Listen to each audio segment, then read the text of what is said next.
حضرت یونس علیہ السلام دجلہ کے بائیں کنارے پر آباد عراقی شہر موصل میں پیدا ہوئے۔ آپ علیہ السلام ہود علیہ السلام کی اولاد میں سے تھے۔ موصل کے مقابل نینوا شہر تھا جو اس زمانے میں اپنے عروج پر تھا اور وہاں قوم سمود آباد تھی۔ نینوا کی آبادی 1 لاکھ سے زیادہ تھی۔ آپ علیہ السلام کئی دن تک مچھلی کے پیٹ میں رہے، اس لیے مچھلی والا کہا گیا ہے قرآن مجید میں۔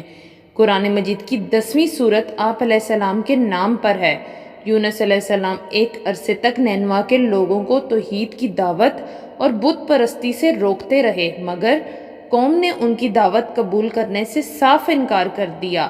صرف یہی نہیں، غرور و تکبر میں مبتلا قوم دیگر نافرمان اقوام کی طرح یونس علیہ السلام کی دعوت کا مذاق بھی اڑاتی رہی۔ جب ان کی سرکشی اور نافرمانی انتہا کو پہنچ گئی تو اللہ تعالیٰ نے حضرت یونس علیہ السلام کو حکم دیا کہ لوگوں کو آگاہ کر دو کہ 3 دن کے اندر اندر ان پر عذاب نازل ہونے والا ہے۔ حضرت یونس علیہ السلام نے قوم میں اس کا اعلان کر دیا۔ یہ سن کر قوم یونس نے آپس میں مشورہ کیا تو اس بات پر ان سب کا اتفاق ہوا کہ حضرت یونس علیہ السلام کو کبھی جھوٹ بولتے نہیں دیکھا گیا، لہذا ان کی بات نظر انداز نہیں کرنی چاہیے۔ مشورے میں یہ بھی طے پایا کہ دیکھا جائے کہ اگر حضرت یونس علیہ السلام رات بستی کے اندر اپنے گھر میں مقیم رہتے ہیں تو سمجھ لو کہ کچھ نہیں ہوگا، اور اگر وہ یہاں سے کہیں اور چلے جاتے ہیں تو یقین کر لو کہ صبح عذاب ضرور آئے گا۔ حضرت یونس علیہ السلام رات کو اس بستی سے نکل گئے۔ صبح ہوئی تو عذاب الہی ایک سیاہ دھوئیں اور بادل کی شکل میں بستی والوں کے سروں پر منڈلانے لگا۔ جب وہ ان کے قریب ہونے والا تو لوگوں کو یقین ہو گیا کہ اب وہ سب ہلاک ہونے والے ہیں۔ یہ دیکھ کر حضرت یونس علیہ السلام کو تلاش کیا گیا کہ ان کے ہاتھ پر ایمان لے آئیں اور توبہ کر لیں، مگر آپ علیہ السلام کو نہ پایا تو خود ہی اخلاص نیت کے ساتھ توبہ استغفار میں لگ گئے اور اپنے گھروں سے ایک میدان میں نکل آئے۔ عورتیں، بچے اور جانور سب اس میدان میں جمع کر دیے گئے۔ تمام بستی والے ٹاٹ کے کپڑے پہن کر عجز و انکساری کے ساتھ توبہ کرنے اور عذاب سے پناہ مانگنے میں اس طرح مشغول ہوئے کہ پورا میدان آہ و بکا سے گونجنے لگا۔ اللہ تعالیٰ نے ان کی توبہ قبول فرما لی اور عذاب ان سے ہٹا دیا۔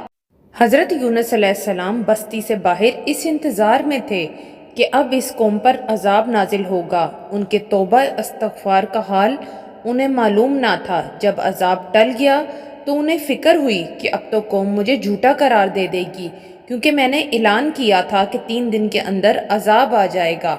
اس قوم کا قانون تھا کہ جس شخص کا جھوٹ معلوم ہو اور وہ اپنے کلام پر کوئی شہادت پیش نہ کر سکے تو اسے قتل کر دیا جاتا۔ تو حضرت یونس علیہ السلام کو فکر ہوئی کہ انہیں بھی جھوٹا قرار دے کر قتل کر دیا جائے گا۔ اس رنج و غم اور پریشانی کے عالم میں اس شہر سے نکل جانے کا ارادہ کر کے چل دیے، یہاں تک کہ بحیرہ روم کے کنارے پہنچ گئے۔ وہاں ایک کشتی دیکھی جس میں لوگ سوار تھے۔ آپ علیہ السلام کو ان لوگوں نے پہچان لیا اور کرائے کے بغیر سوار کر لیا۔ کشتی روانہ ہو کر جب وسط میں پہنچی تو ٹھہر گئی، آگے بڑھتی ہے اور نہ پیچھے۔ کشتی والوں نے منادی کی کہ ہماری اس کشتی میں کوئی ظالم گنہگار یا بھاگا ہوا غلام سوار ہو جاتا ہے تو یہ کشتی خود بخود رک جاتی ہے۔ ایسے آدمی کو چاہیے کہ خود کو ظاہر کر دے تاکہ اس کی وجہ سے سب پر مصیبت نہ آئے۔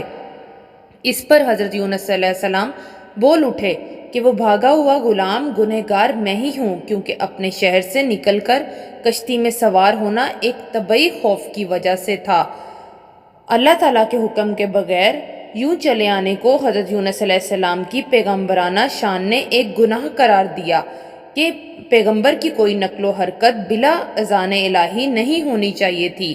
بہرحال آپ علیہ السلام نے فرمایا کہ مجھے دریا میں ڈال دو تو تم سب اس عذاب سے بچ جاؤ گے، مگر کشتی والے اس پر تیار نہ ہوئے، بلکہ انہوں نے قرعہ اندازی کی تاکہ جس کا نام نکلے اسے دریا میں ڈالا جائے، لیکن قرعہ اندازی میں بھی آپ یونس علیہ السلام کا نام نکل آیا۔ لوگوں کو اس پر تعجب ہوا تو کئی مرتبہ قرعہ اندازی کی گئی اور ہر مرتبہ آپ یونس علیہ السلام ہی کا نام آتا رہا۔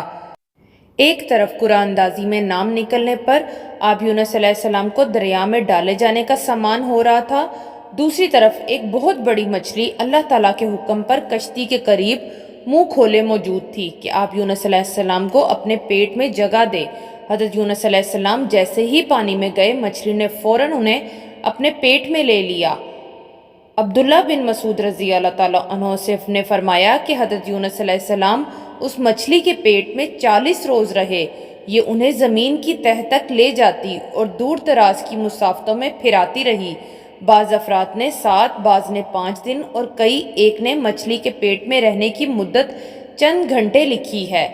حقیقی حال تو اللہ ہی کو معلوم ہے۔ اس حالت میں حضرت یونس علیہ السلام نے دعا کی، لا الہ الا انت سبحانک انی کنت من الظالمین، تو اللہ تعالیٰ نے دعا قبول فرمائی اور مچھلی نے آپ یونس علیہ السلام کو بالکل صحیح و سلامت حالت میں کنارے پر ڈال دیا۔ مچھلی کے پیٹ کی گرمی سے ان کے بدن پر کوئی بال نہ رہا تھا۔ اللہ تعالیٰ نے ان کے قریب ایک بیلدار درخت اگا دیا جس کے پتوں کا سایہ آپ یونس علیہ السلام کے لیے راحت کا سبب بن گیا۔ ایک جنگلی بکری اللہ تعالیٰ کے حکم سے صبح و شام آپ یونس علیہ السلام کے پاس آ کھڑی ہوتی اور آپ یونس علیہ السلام اس کا دودھ پی لیتے۔ حضرت ابو ہریرہ رضی اللہ تعالیٰ عنہ سے منقول ہے کہ نبی کریم صلی اللہ علیہ وسلم نے فرمایا، جب اللہ تعالیٰ نے حضرت یونس علیہ السلام کو مچھلی کے پیٹ میں قید کرنے کا ارادہ فرمایا تو مچھلی کو حکم دیا کہ ان کو لے لو، لیکن ان کے گوشت پر تیرا تصرف نہیں، کیونکہ یہ تیری غذا نہیں ہے۔ جب مچھلی آپ یونس علیہ السلام کو لے کر سمندر کی انتہائی نچلی سطح میں پہنچی تو آپ یونس علیہ السلام نے کچھ آہٹیں سنی۔ اس پر اللہ تعالیٰ نے وحی فرمائی، یہ سمندری جانوروں کی تسبیح ہے۔ اس موقع پر حضرت یونس علیہ السلام نے بھی تسبیح کی۔ جب فرشتوں نے آپ یونس علیہ السلام کی تسبیح سنی تو بارگاہ خداوندی میں عرض کرنے لگے، اے ہمارے پروردگار، ہم ایک نحیف اور کمزور سی آواز کسی اجنبی زمین سے سن رہے ہیں۔ اللہ تعالیٰ نے فرمایا، یہ میرا بندہ یونس ہے۔ فرشتوں نے عرض کیا، وہ تو نیک بندے ہیں اور ان کی طرف سے ہر شب و روز آپ کے پاس نیک عمل پہنچتا ہے۔ اللہ تعالیٰ نے فرمایا، ہاں یہ میری بہت اچھی تسبیح کرتے ہیں۔ پھر فرشتوں نے اللہ تعالیٰ کے حضور حضرت یونس علیہ السلام کی سفارش کی تو اللہ تعالیٰ نے مچھلی کو حکم دیا اور اس نے آپ یونس علیہ السلام کو سمندر کے کنارے ڈال دیا۔ قرآن مجید کی سورۃ الصافات میں ارشاد باری تعالیٰ ہے کہ پھر ہم نے ان کو جبکہ وہ بیمار تھے فراغ میدان میں ڈال دیا اور ان پر ایک بیلدار درخت اگا دیا۔ آپ یونس علیہ السلام کا بدن مچھلی کے پیٹ میں رہنے سے انتہائی لاغر اور کمزور ہو چکا تھا۔ ابن عباس رضی اللہ تعالیٰ عنہ اور زید رضی اللہ تعالیٰ عنہ فرماتے ہیں کہ جب بچہ پیدا ہوتا ہے اس وقت کے بچے کی طرح آپ یونس علیہ السلام کی حالت تھی اور بالکل دھنی ہوئی روئی کی طرح نرم و نازک تھے اور بدن پر کچھ نہ تھا۔ روایت میں ہے کہ جب آپ یونس علیہ السلام مچھلی کے پیٹ میں ٹھہر گئے تو گمان کیا کہ شاید وفات پا گئے ہیں۔ اس پر آپ یونس علیہ السلام نے اپنے اعضاء کو جنبش دی تو ان میں حرکت ہوئی تو فوراً سجدہ ریز ہو گئے اور بارگاہ رب العزت میں عرض کیا، اے پروردگار، میں تیرے لیے ایسی جگہ مسجد سجدہ گاہ بناتا ہوں جہاں کسی دوسرے نے تیری عبادت نہیں کی ہوگی۔ قرآن مجید کی سورۃ الصافات میں ہے، پھر اگر وہ اللہ تعالیٰ کی پاکی بیان نہ کرتے تو لوگوں کے اٹھائے جانے کے دن تک اس کے مچھلی کے پیٹ میں ہی رہتے۔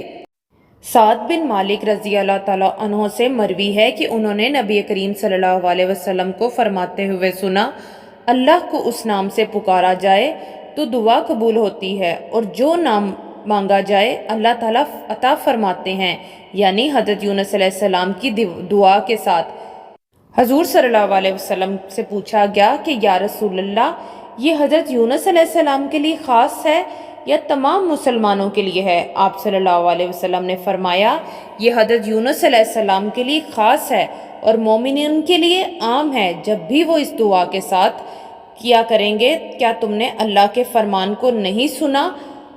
پھر حضرت یونس نے اپنے رب کو تاریکیوں میں پکارا، لا الہ الا انت سبحانک انی کنت من الظالمین، تیرے سوا کوئی معبود نہیں، تو پاک ہے، بے شک میں ہی قصوروار ہوں۔ تو ہم نے اس کی دعا قبول کی اور اس کو غم سے نجات دی، اور ہم مومنین کو اس طرح نجات دیتے ہیں۔ سعد رضی اللہ تعالیٰ عنہ سے مروی ہے کہ نبی کریم صلی اللہ علیہ وسلم نے فرمایا، جس نے حضرت یونس علیہ السلام کی دعا کے ساتھ دعا کی اس کی دعا ضرور قبول ہوگی۔ پچھلی اقوام میں قوم یونس کی مثال سب سے منفرد ہے کہ جس نے عذاب کے وقوع ہونے سے پہلے ہی صدقے دل سے عاجزی و آہذاری کرتے ہوئے توبہ استغفار کیا، اور اللہ تعالیٰ نے اس قوم سے اپنا عذاب ہٹا دیا، جبکہ قوم نوح، قوم ہود، قوم صالح اور قوم لوط وغیرہ عذاب سے ڈرانے اور بار بار تنبیہ کے باوجود شرک و کفر میں ڈھٹائی سے جمی رہیں اور عذاب کی بات کو مذاق سمجھتی رہیں، چنانچہ عذاب الہی کا شکار ہو کر ہمیشہ کے لیے نیست و نابود ہو گئیں۔ قرآن مجید کی سورۃ یوسف میں ارشاد باری تعالیٰ ہے، پس کوئی بستی ایسی کیوں نہیں کہ ایمان لاتی تو اس کا ایمان اسے نفع دیتا سوائے یونس کی قوم کے، جب وہ ایمان لائی تو ہم نے دنیوی زندگی میں ان سے رسوائی کا عذاب دور کر دیا اور ایک مدت تک ان کو دنیوی فوائد سے بہرہ مند رکھا۔ حضرت یونس علیہ السلام کو جب بہت نحیف و ناتواں حالت میں خشکی پر ڈال دیا گیا اور جو بیلدار درخت ان کے لیے اگایا اسی کے سائے میں وہ ایک جھونپڑی بنا کر رہنے لگے، چند دن کے بعد ایسا ہوا کہ حکم باری تعالیٰ سے اس بیل کی جڑ کو کیڑا لگ گیا اور اس نے جڑ کو کاٹ ڈالا۔ جب بیل سوکھنے لگی تو حضرت یونس علیہ السلام کو بہت غم ہوا، تب اللہ تعالیٰ نے وحی کے ذریعے ان کو مخاطب کیا اور فرمایا، یونس تم کو اس بیل کے سوکھنے کا بہت رنج ہوا جو ایک حقیر سی چیز ہے، مگر تم نے یہ نہ سوچا کہ نینوا کی 1,00,000 سے زیادہ آبادی جس میں انسان بس رہے ہیں اور ان کے علاوہ جاندار بھی آباد ہیں، اس کو برباد اور ہلاک کر دینے میں ہم کو کوئی ناگواری نہیں ہوگی، اور کیا ہم ان کے لیے اس سے زیادہ شفیق و مہربان نہیں ہیں جتنا کہ تجھ کو اس بیل کے ساتھ انس ہے جو تم وحی کا انتظار کیے بغیر قوم کو بد دعا کر کے ان کے درمیان سے نکل آئے۔ ایک نبی کی شان کے یہ نامناسب ہے کہ وہ قوم کے حق میں عذاب کی بد دعا کرے اور نفرت کے ساتھ ان سے جدا ہونے میں ایسی جلد بازی اختیار کرے کہ وحی کا بھی انتظار باقی نہ رہے۔ بہرحال یونس علیہ السلام کو اب دوبارہ حکم ہوا کہ وہ نینوا جائیں اور قوم میں رہ کر ان کی رہنمائی فرمائیں تاکہ اللہ تعالیٰ کی اس قدر کثیر مخلوق ان کے فیض سے محروم نہ رہے۔ چنانچہ حضرت یونس علیہ السلام نے اس حکم پر عمل کیا اور نینوا میں واپس تشریف لے آئے۔ قوم نے جب ان کو دیکھا تو بے حد مسرت و خوشی کا اظہار کیا اور ان کی رہنمائی میں دین و دنیا کی کامرانی حاصل کرتے رہے۔ حضرت یونس علیہ السلام کی وفات اسی شہر میں ہوئی جس کی جانب وہ مبعوث ہوئے، یعنی نینوا میں۔